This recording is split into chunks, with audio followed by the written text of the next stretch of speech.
Dr. Angela Kropik, and I'm here with Sean Millhouse. He's the owner of Fitness 101.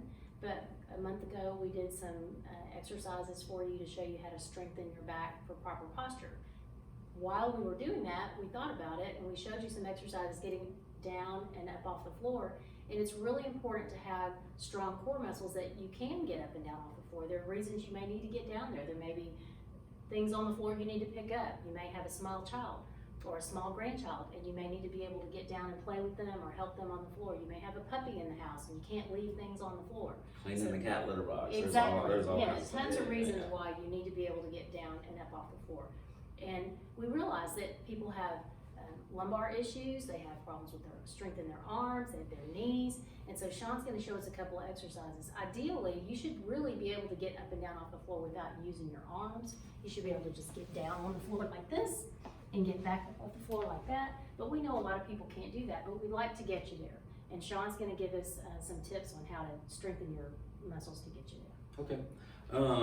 Thank you, Dr. Kropik. Mm-hmm. So basically what I teach some of my, and you may or may not be older, and I use that term loosely. Thank you. You're welcome. It's a relative term. But so what I teach my clients, especially the older ones, if they're having trouble getting up and down off the floor, usually it's a strength issue. But you know, as we've mentioned before, there might be some other issues like right. with the lumbar, with the knees, whatever, and if there's pain involved, that's when you need to go see somebody like Dr. Kropik. But if it's purely just a strength issue, you just don't have the strength and you're weak, here's a few different, I'll show you how I usually teach people to get up off the floor, and then I'll show you 4 exercises that you can do to help strengthen those muscles to make it a lot easier and that process a lot easier. So the first one I'm going to show you is how to get up and down off the ground. So I'm going to assume you're in a lying position, because if you're sitting, you can kind of get into this position, you know, just easily. But so the first thing, so you need to have the core and the abdominal strength to do the initial part. You're going to need arm strength, and then you're going to need leg strength, right? So the first one is to literally, using those abs, is to come up off the floor, okay? Then you need to be able to push up and then bring that knee underneath you. And then if you need some assistance, you've got a chair or whatever you need to right here to stand up from there, okay? So again, that's working the abs, that's working the arms, and then that's working the legs, okay? So I'm gonna give you 4 exercises and tell you kind of how many you can do of each to strengthen those muscles. And so what I usually recommend, if you can do this like 2 to 3 times a week, it shouldn't take you no more than 5, maybe 10 minutes at the most. Right. But the first one, so I'm going to show you, and I'm going to use all things that you can, you have available at home. I'll kind of give you a couple tips on some things maybe you can use as opposed to the pads that you see here. But the first one, all you need is a wall, and it's called a plank to a push-up. So I'm going to kind of show you from the side here first. So I'm going to be up against the wall. I'm going to be kind of leaning forward with my feet back, but you'll see that in a second. And then so literally I'm in this position, and then I'm just going to push up on the arm, and then I'm going to come back. And so what I'm going to do is I'm going to do 5 leading with the right arm, 5 leading with the left arm. Sorry, like that. So you get the hands up on the wall, you walk the feet back a little bit so you're at an angle. And his back is straight. Correct. His back is straight, and I know I can see it, you can't, but his abs are in. His belly button is pushing back toward his spine. Don't want the booty out, right? You want the pelvis tucked under, abs tight, okay? And then so from there, so it's that plank to push up. So we're leading with the right arm. So I'm gonna suggest doing 5 with the right, and then we'll do 5 leading with the left, okay? Because they do work a little differently. So you do both, okay? So 5 on each side.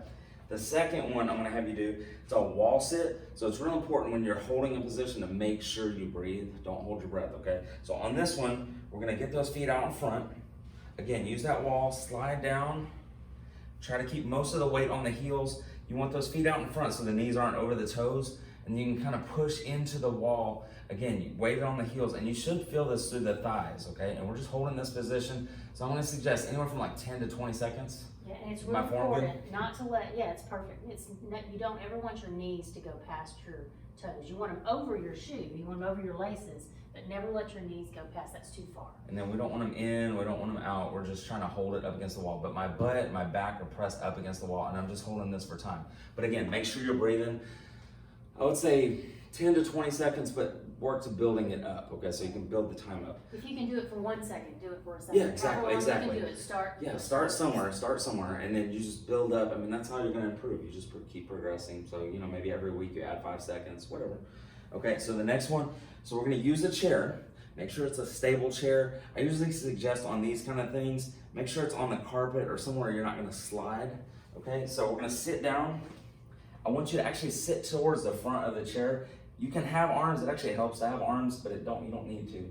So you can put your forearms down just a little bit, and then you're sitting up tall, and I want you to lean back and engage the core and the abs, okay? And then from there, start with that. If you feel that here, let's hold that. But if you are able to and you want to challenge yourself, well, let's lift 1 foot off. We're just gonna hold that position. So keep feeling, and you should feel here, maybe here, not in the lower back. If you Right, feel, no back pain. You should Yep. not feel any back or neck pain. There should be pain-free if you're doing this exercise. Correct. And if you do feel the back, then you need to regress it, and then you put that foot down. So I would do maybe 10 seconds on this side, lift up, and let's do 10 seconds on that side. Again, make sure you're breathing. So I am breathing and talking, so it is possible. I tell people all the time, your abs are not connected to your lungs. So Exactly. keep breathing, okay? So here, so we're just doing that. So that's the third exercise. I'd hold them again, 10 seconds each side, but again, you can progress the time up or down if you need to. And then the last one, which is the toughest one, I'm gonna face you, Dr. Kropik, first. So I'm using these, I have these at the gym. You could easily use like or couch cushions or throw pillows or whatever to kind of soften the blow. It's just because it's friendlier on the knees, and plus it lifts the ground up a little bit. So it's basically a lunge position. I would do it next to a chair or a couch, something that you feel comfortable pushing up on. But we're gonna start with both legs straight, and then I want you to go down, trying to come down and literally just kneel down on the ground. And then again, this is what the chair is for. You can push back up if you need to, but it's there to help stabilize you. Okay, so we're just gonna go down, back up, and then we would switch sides.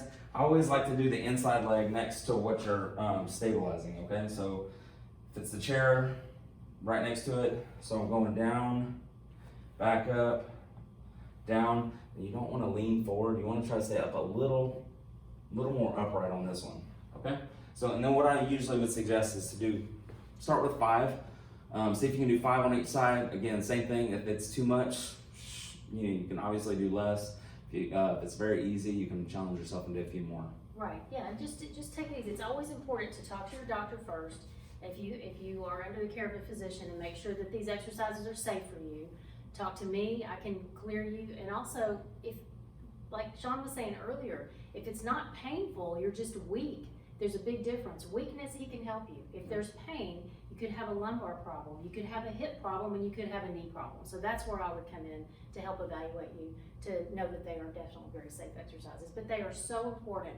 And if there's anybody who's just at the verge of not being able to get up and down off the floor, start now. Start now. Because it's so important to do these. Yeah, because once you lose that ability, I mean, it's kind of a vicious downward spiral. So just strengthen those muscles, get stronger, stay healthy. Yeah, and make some comments like you did last time. And if there's any other questions that you have, we'd love to answer them. If there's any exercises that you'd like to see, I'm sure Sean could tell you. And if you have any chiropractic issues, spine, extremity, just let me know and we'll help if we can. Awesome, thank you. Have a great day.